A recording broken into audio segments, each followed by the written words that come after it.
इसके बाद हम देखेंगे बच्चों, इसके पहले हमने पढ़ा प्राथमिक शिक्षा का माध्यम कैसा होना चाहिए। अब हम देखेंगे कि जो प्राथमिक शिक्षा के लिए शिक्षकों का प्रशिक्षण होना चाहिए। तो ये जो 5वां पॉइंट है इसमें वो है, 5वां जो पॉइंट है वो है प्राथमिक शिक्षा हेतु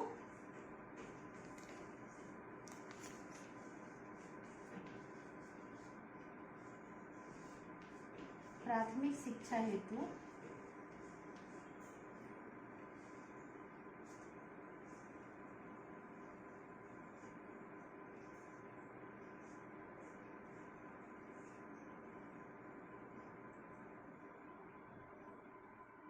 प्राथमिक शिक्षा हेतु शिक्षकों का प्रशिक्षण।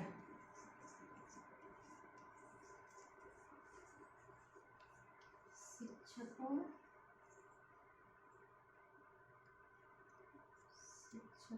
का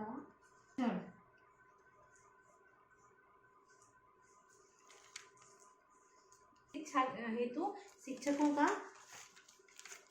प्रशिक्षण, अर्थात इस आयोग ने कहा था कि जो प्राथमिक शिक्षा है उसके सुधार के लिए, प्राथमिक शिक्षा के सुधार के लिए जो भी शिक्षक नियुक्त किए जाए, प्राथमिक शिक्षा के सुधार के लिए प्राथमिक विद्यालय में जो भी शिक्षक नियुक्त किए जाएं वो प्रशिक्षित शिक्षक हों, प्रशिक्षित शिक्षकों की ही नियुक्ति पर बल दिया था इस आयोग ने। और प्राथमिक शिक्षकों के प्रशिक्षण के लिए शिक्षक प्रशिक्षण विद्यालयों अर्थात नॉर्मल स्कूलों की संख्या बढ़ाने के लिए भी इस आयोग ने सुझाव दिया था।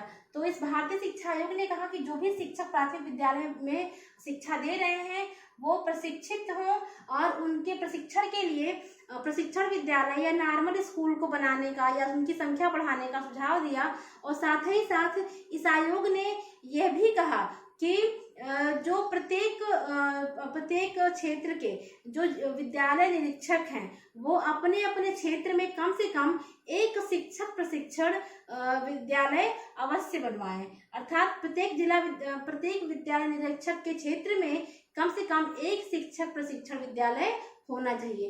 तो इस आयोग ने प्राथमिक शिक्षा में शिक्षकों के लिए कहा कि जो भी शिक्षक प्राथमिक शिक्षा में शिक्षा दे रहे हैं वो प्रशिक्षित होने चाहिए और साथ ही साथ जो प्रशिक्षित शिक्षक हो उनके प्रशिक्षण के लिए प्रशिक्षण विद्यालय की स्थापना हो, नॉर्मल स्कूल की स्थापना हो और प्रत्येक विद्यालय निरीक्षक के क्षेत्र में कम से कम एक प्रशिक्षण विद्यालय अवश्य होना चाहिए।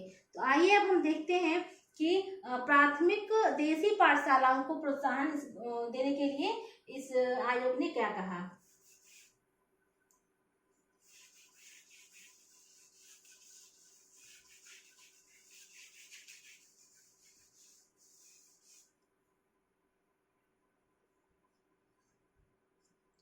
प्राथमिक देसी पाठशालाओं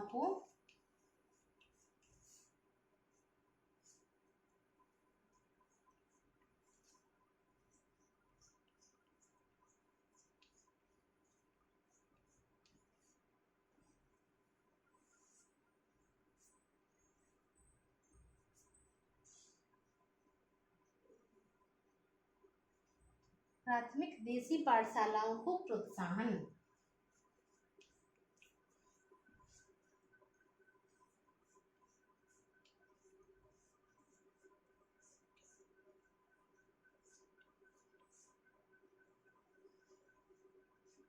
प्राथमिक देसी पाठशालाओं को प्रोत्साहन। तो आयोग ने जो प्राथमिक शिक्षा के प्रसार के लिए जो देसी पाठशालाएं थी उनको प्रोत्साहन, उन पाठशालाओं को प्रोत्साहन देने पर भी बल दिया। और आयोग ने ये महसूस किया, आयोग ने ये देखा कि जो देसी पाठशालाएं हैं उसमें देसी पाठशालाओं को जो भारतीय हैं उसमें बड़े साहस से, बड़े उत्साह से उन देसी पाठशालाओं को भारतीय लोग चला रहे हैं। और भारतीय लोग हैं उस समय उनके बीच में ये देसी पाठशालाएं बहुत ज्यादा लोकप्रिय थी। कि पहले तो आयोग ने देखा कि जो भारतीय लोग हैं उस देसी पाठशालाओं को बड़े ही उत्साह और साहस के साथ चला रहे हैं। और दूसरा जो है वो जो ये देसी पाठशालाएं थी इसमें जो है बहुत ज्यादा उसमें भारतीय लोगों के बीच ये लोकप्रिय थी। तो इस आयोग ने उन देसी पाठशालाओं का स्तर ऊंचा उठाने के लिए सोचा और इस आयोग ने कहा कि इस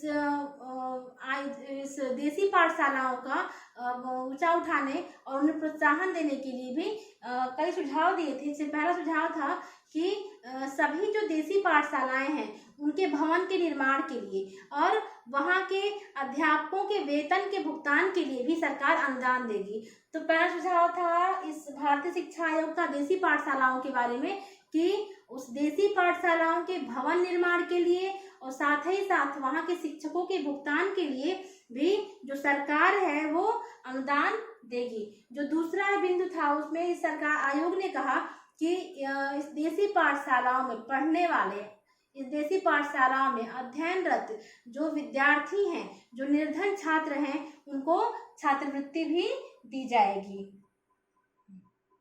इस आयोग ने इसमें तीसरा बिंदु कहा कि जो ये देसी पाठशालाएं हैं इनकी पाठचर्या में कोई भी अनुदान देने के बाद कोई हस्तक्षेप नहीं करेगा। ये नहीं कि जो सरकार है वो अनुदान दे रही है तो उनके पाठचर्या में जाके हस्तक्षेप करे, बल्कि उनमें जो उपयोगी विषय हैं उसको उसमें सम्मिलित करने का सुझाव दिया जा सकता है। तो तीसरा बिंदु है कि जो भी देसी पाठशालाएं हैं उसमें उनकी पाठचर्या में कोई भी जाके हस्तक्षेप नहीं करेगा, परंतु उनमें जो उपयोगी विषय हैं उसको सम्मिलित करने का सुझाव दिया जा सकता है।